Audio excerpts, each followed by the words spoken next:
Living on wild and free.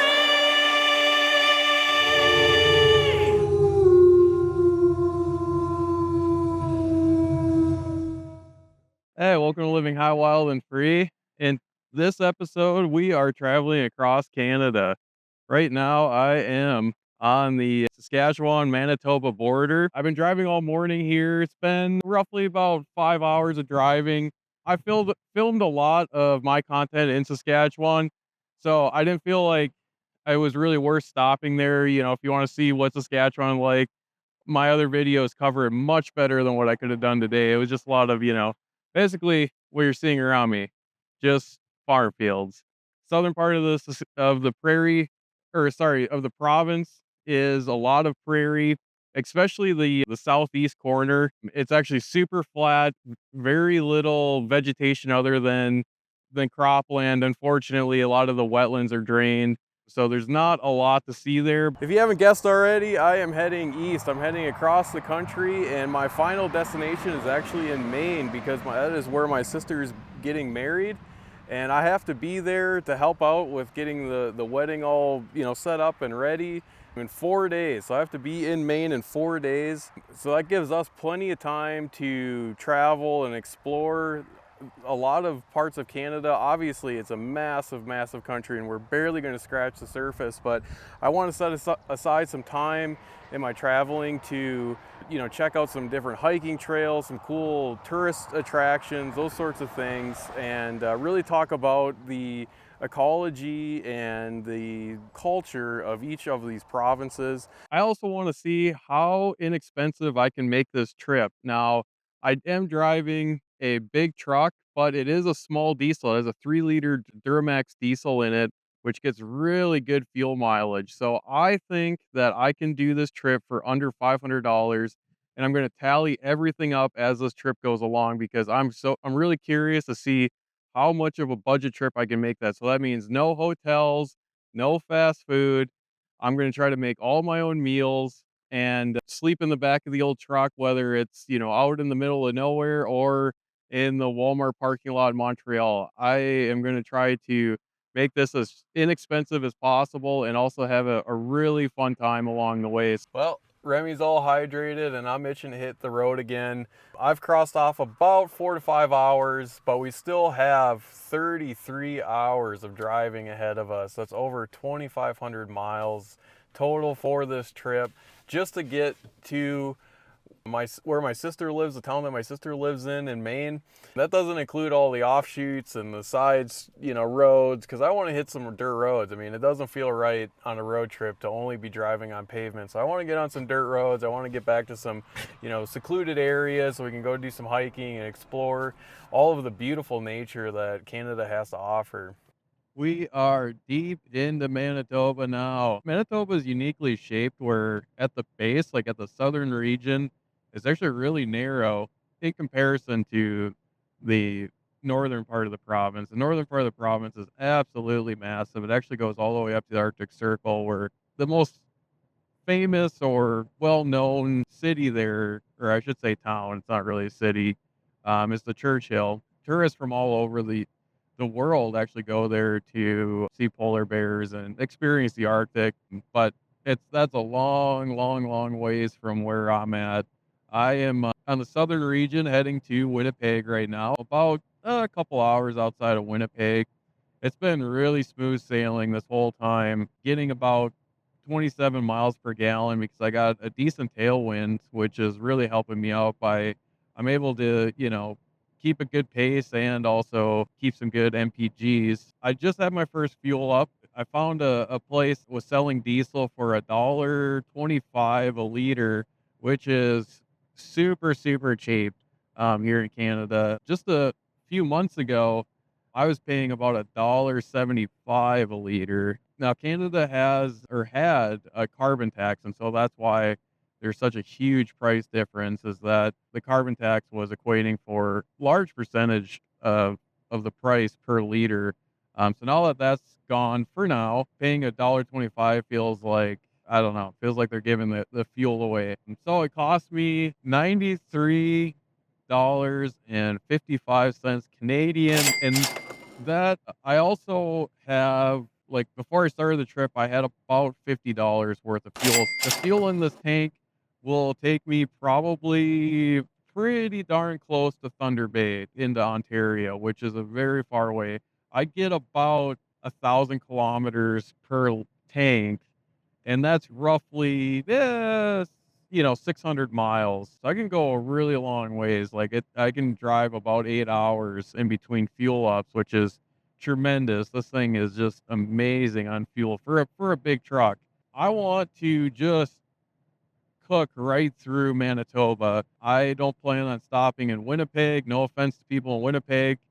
I don't want to talk too bad about the city, but there's not a lot there that I want to see. I've already been there, done that, got the t-shirt quite literally, and then threw it in the trash. It's, not the nicest city. And it doesn't have a lot going on in the city, so I want to avoid it at all costs and then just keep on booking all the way to Ontario. And that's where I plan to camp, is just on the other side of Ontario. There is a wildfire in Kenora, which is kind of like cabin country. It's where a lot of people in Winnipeg actually have their cabins. So, thoughts and prayers to all those people out there that are potentially going to be impacted or are impacted by that wildfire. So I want to get onto the east side of that wildfire. Hopefully the road's not closed. Hopefully the fire isn't, right next to the road. We'll see what kind of, visibility and smoke there is. It may encourage me to just keep on pushing right through and just try to, go as far as I can and, not have the best camp spot, like, quite literally maybe just, pull off on the side of the road and sleep in the back of the truck. I don't know. We'll see what we find. Right now it's 5:30. We have about 5 to 6 more hours of driving, I think, anyways, until I get to an area where I think we should be able to find a good camping spot. So it's gonna be a late night. Probably won't get to bed till midnight, which is fine. I'm actually a night owl, so that doesn't really bother me. I like going onto the night shift. We turned off the highway and we're just going down this goat trail here. I am getting real tired sitting in the truck, and I know that little guy back there sure is. So we're gonna take a break here. It's honestly looking like a pretty decent place to camp. You can see the goat trail there that we're traveling down right now. And whoa, sorry about the bumps. There's a lake. It looks like anyways at the end of it. I don't have a boat or a fishing rod or anything like that. So the size of the lake doesn't really matter as long as the water isn't, super murky. Just so I can, boil some water and stuff like that. It'd be kind of nice. So yeah, I don't know. I just kind of wanted to go check this out to see how pleasant it was. Maybe we'll camp here. I would like to keep traveling, but at the same time, like, I don't know. It could be good. Why not stick around? The bugs though are horrendous. Like, I rolled down the window so Remy could get the sniffer going a little bit, and there was horse flies galore everywhere when I tried, I slowed down a little bit. It was bad. So, I mean, I think anywhere I'm gonna camp is gonna be like that. So I'm not gonna like hold, not camp here just because the bugs are bad. Because I feel like anywhere is gonna be bad. I hope the microphone can pick it up, but we are absolutely surrounded by massive horse flies. Luckily, they're not biting yet. Keyword there, yet. Maybe they're just confused. They're like, "What the heck are you guys doing out here? We haven't seen tasty morsels like you in a long time. Come on, buddy." You can see the sun, how blotted out by, well, it's kind of blotted out by clouds right now, but it's has that reddish hue because of all the smoke in the air. Oh yeah, really beautiful. It's a nice little man-made lake. Really pretty. Oh, I forgot to mention that we're right on the border of Manitoba and Ontario. We're not quite in Ontario just yet, but we're getting really close, and the characteristic Canadian shield starting to show up with the rocks. Now, granted, this is man-made, but there's lots of natural lakes that look just like this. Oh yeah. Well, water is really shallow. A lot more shallow than I was expecting. At least right here it is. Lots of algae. Probably not the best to drink. Not that I would drink it straight up.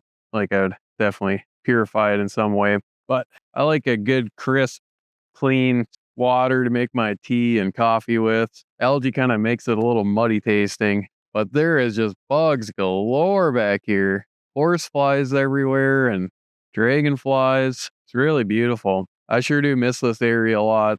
I've spent a lot of time in this area, northern Minnesota and northern Ontario. Sure is beautiful. Remy and I had a nice walk. Luckily, I don't want to jinx it, but these horseflies have yet to be biting. Yet. We're going to pull out some food here out of the old cooler. I only had a thing of pistachios so far today. Got all kinds of tasty stuff going on here. I just want something pretty quick and easy.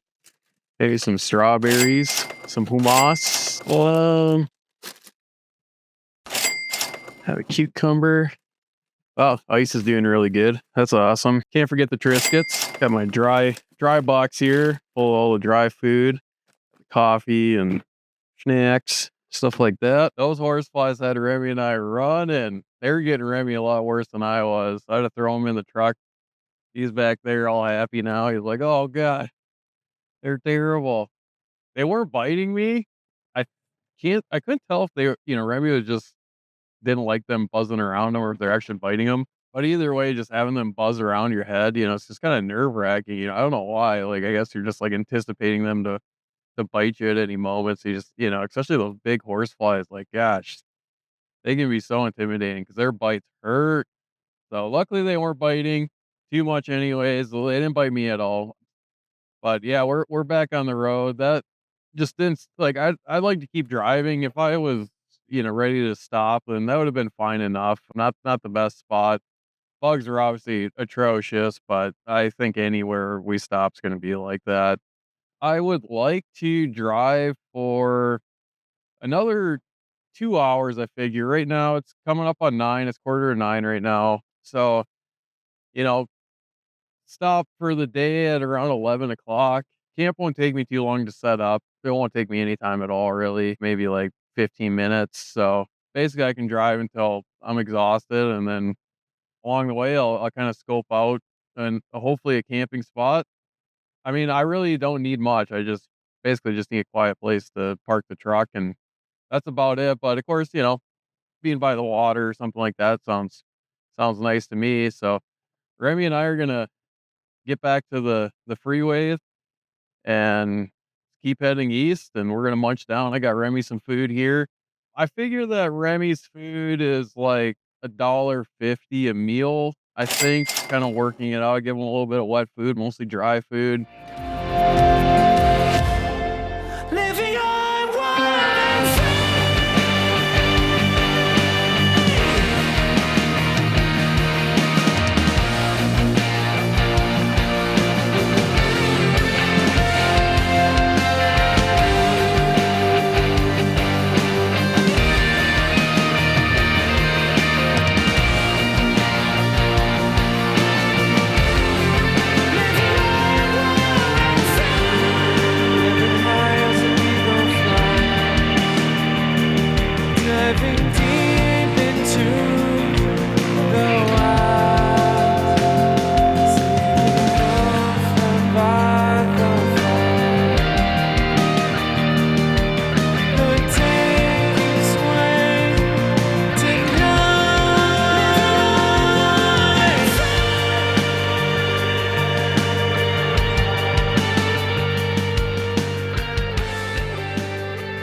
Frogs are singing and the Remster is sniffing. Yeah, we made it to camp. Well, a camp anyways. Well, basically just out in the middle of the woods, right off of a logging road. On the satellite imagery, I thought there was a road that went right to a lake, and I was like, oh, perfect. That'd be a great camping spot. It was a train track. So this is close to water, but it's not right on water. All woods around. We're definitely in black bear country. Black bears are probably the most timid out of all the bear species, but they're very curious, as are all bears. So I don't recommend sleeping next to your food. Don't do that. I'm going to, because yeah, I typically have a firearm or bear spray on me whenever I'm in the bear woods, but I'm going to be crossing the border, like I said, into Maine, and they don't like that. I can cross with a firearm, but I just don't want to hassle with it. And I really don't think it's that necessary. But I'm going to say that, and then we're going to run into a bear.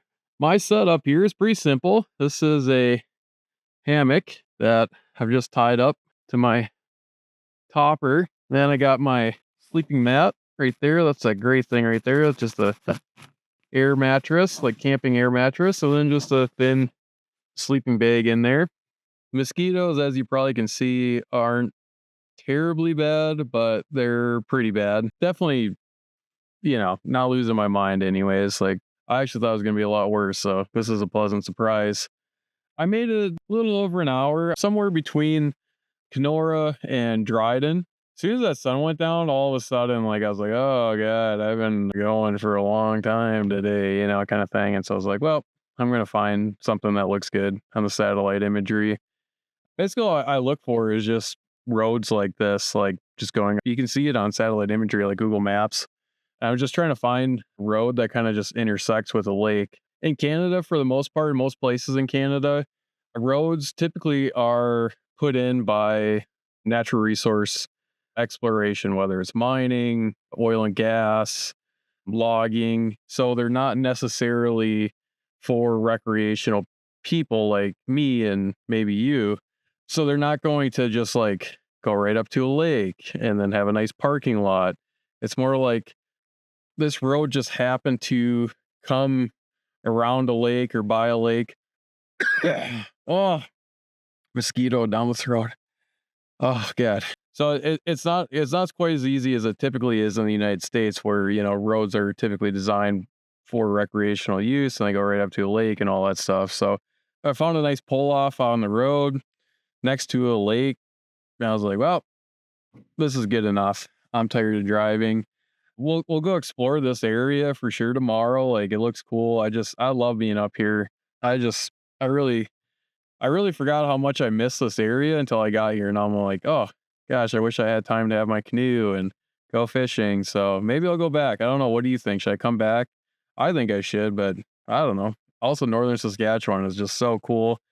British Columbia. I mean, that's the amazing thing about Canada. There's just so many unbelievable things. Like, I'm not even that far off the highway and I'm out in the middle of nowhere, nobody around, peace and quiet, got the frogs chirping, bears are probably sitting out there watching me. You know what I mean? It's unbelievable. So I'm gonna get some sleep here. We'll wake up bright and early in the morning, make some coffee, and explore a little bit around this area, but hit the road and then explore some other areas.